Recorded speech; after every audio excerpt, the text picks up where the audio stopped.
నిన్న అందశ్రీ గారు ఆహ్, ఆయన మహాప్రస్థానం ముగిసింది. సో, ఆయన తెలంగాణ జాతికి అత్యంత విలువైనటువంటి వ్యక్తి. ఇంగ ఆయన గురించి సమస్త మానవాళికి తెలిసిందే. కాకపోతే ఒక ఆయన ఎప్పుడు గూడా కులం గురించి చెప్పుకోవడానికి ఇష్టపడలేదు.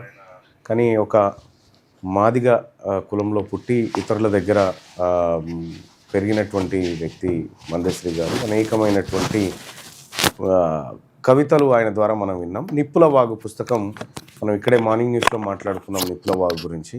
సో, అతను మరికొంతకాలం బ్రతకాల్సింది ఉంది. ఎందుకంటే 10 ఏళ్ల పాటు కేసీఆర్తో జరిగినటువంటి పోరాటంలో కేసీఆర్ ప్రభుత్వాన్ని గద్దెదించాలనేటువంటి ఆరాటం రకరకాలుగా ఆయన చేసినటువంటి ప్రయత్నాలు ఉండే. ఆయన నాకు చివరిగా ఒక మాట చెప్పిండు.